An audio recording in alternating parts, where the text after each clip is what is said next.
안녕하세요. 오늘은 아주 심각하고 충격적인 소식을 전해드리려고 합니다. 최근 유흥가, 특히 클럽을 중심으로 마약 문제가 매우 빠르게 확산되고 있다는 소식이 들려오고 있습니다.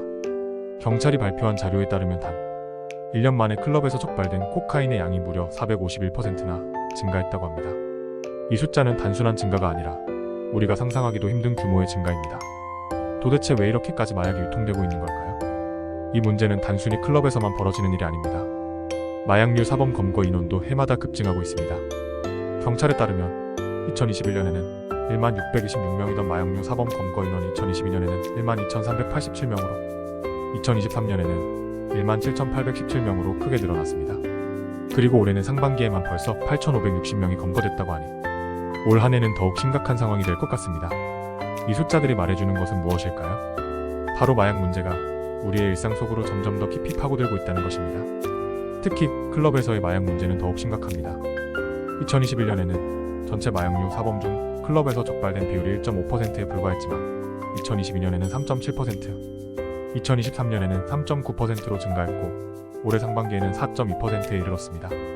이는 클럽이라는 공간이 마약 유통의 중요한 거점이 되고 있음을 시사합니다. 클럽은 많은 사람들이 모여드는 장소이고 분위기가 무르익으면 마약과 같은 위험한 유혹에 더 쉽게 노출될 수 있기 때문입니다. 이번 사태를 해결하기 위해 경찰은 기존 마약 수사 인력뿐만 아니라 형사기동대와 기동순찰대까지 동원하여 마약과의 전쟁을 본격적으로 시작했습니다.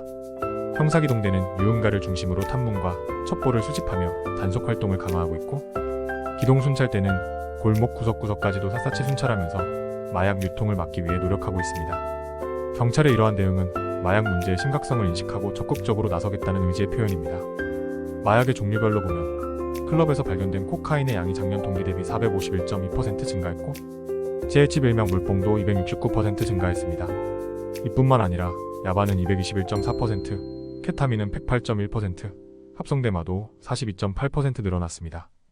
이 모든 수치가 급증하고 있다는 것은 클럽이 마약 유통의 중심지로 자리 잡고 있다는 것을 의미합니다. 특히 코카인 같은 강력한 마약의 사용이 급증하고 있다는 것은 큰 문제입니다. 코카인은 중독성이 매우 강하고 사용자가 빠르게 중독될 수 있어 사회적인 위험성이 크기 때문입니다.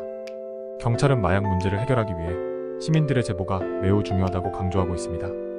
클럽이나 유흥업소에서 마약과 관련된 이상한 징후를 발견하면 즉시 신고해달라고 요청하고 있습니다. 신고자의 신원은 철저히 보호되고 신고보상금도 지급한다고 하니 시민들의 적극적인 참여가 필요합니다. 이러한 시민들의 협조가 있어야만 마약 문제를 근본적으로 해결할 수 있을 것입니다.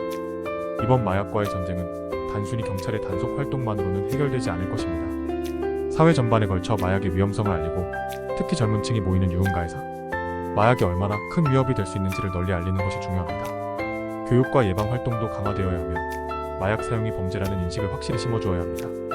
또한 마약 판매와 유통을 근절하기 위한 법적 제재와 처벌도 강화해야 합니다. 마약 문제는 단순한 범죄가 아니라 사회 전체의 문제로 접근해야 합니다. 마약 문제의 심각성은 더 이상 남의 이야기가 아닙니다. 클럽이나 유흥가를 가는 일이 일상적인 사람들일수록 더 조심해야 하는 상황입니다.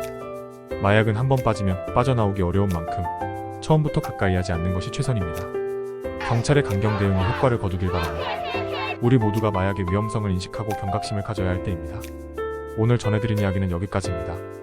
마약과의 전쟁이 얼마나 효과적으로 진행될지는 앞으로 지켜봐야겠지만 우리 모두가 이 문제에 대해 더 많은 관심과 주의를 기울이는 것이 중요합니다. 다음에도 중요한 이야기로 찾아오겠습니다. 모두 안전하게 지내세요.